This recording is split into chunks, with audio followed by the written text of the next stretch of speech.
سکتے۔ دوسرا مسئلہ جوانوں کے لیے یہ ہوتا ہے کہ وہ جوانی کی دہلیز پر پہنچنے کے بعد جب اچھے دوستوں کا انتخاب نہیں کر پاتا تو وہیں سے اس کا بگاڑ شروع ہوتا ہے۔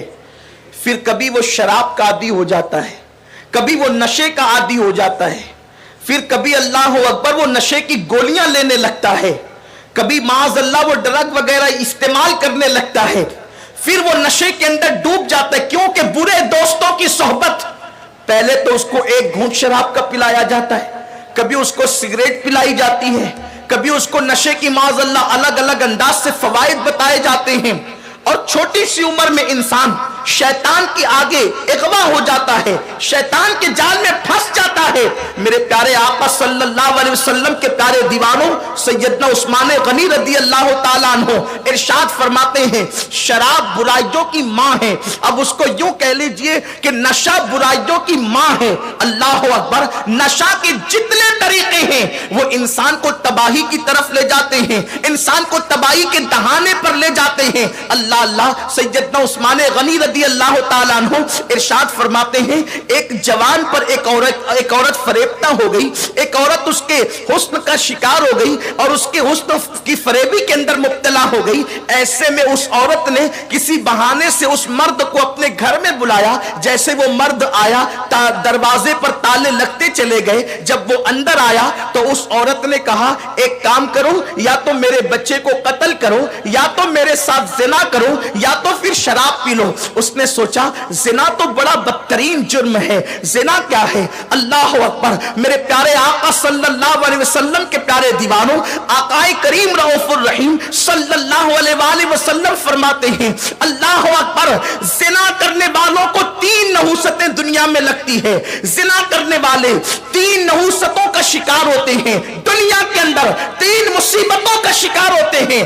سب سے پہلی مصیبت زنا کرنے والوں کو جو لگتی ہے ان کے چہروں سے وجاہت ختم ہو جاتی ہے، ان کے چہروں سے حسن ختم ہو جاتا ہے۔ آج نوجوان حسین و جمیل بننے کے لیے کتنی تگ و دو کرتے ہیں، کوئی صابن استعمال کر رہا ہے، کوئی چہرہ بنا رہا ہے، کوئی کہیں جا رہا ہے، کوئی کہیں جا رہا ہے۔ خوبصورتی کے چکر میں انسان ہزاروں روپے خرچ کرتا ہے، مگر سن لو زنا کے اڈوں کو آباد کرنے والوں، اللہ کے رسول نے فرمایا جس کی چوکھٹ سے حسن کی خیرات تقسیم ہوتی ہے، وہ رسول فرماتے ہیں زنا کرنے والوں کے چہروں سے اللہ تبارک و تعالی جو ہے وہ وجاہت کو چھین لیتا ہے، حسن کو ختم کر دیتا ہے، نورانیت سلب کر لی جاتی ہے۔ پھر کتنے ہی چہرے بناتے رہیے، اللہ رب العزت نے جو حسن چھین لیا، خالق حسن جب حسن چھین لے تو دنیا کی کون سی طاقت اب حسن دے سکتی ہے؟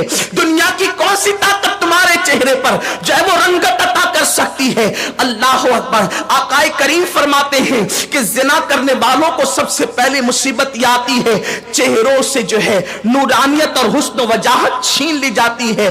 آج لوگوں کا حال یہ ہے، شادیوں میں چلے تو چہرے بنا کر چلے، ولیمہ میں چلے تو چہرے بنا کر چلے، محفلوں میں چلے تو چہرے بنا کر چلے، مگر یاد رکھیں اداسی جو قدرت کی طرف سے چہروں پر چھائی ہے وہ چہرے بنانے کی بنیاد پہ ختم نہیں ہو سکتی۔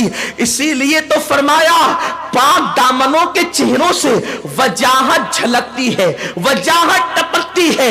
اور پھر اللہ والوں کی شان تو یہ بتائی گئی کہ ان کے چہرے دیکھو تو خدا یاد آ جاتا ہے۔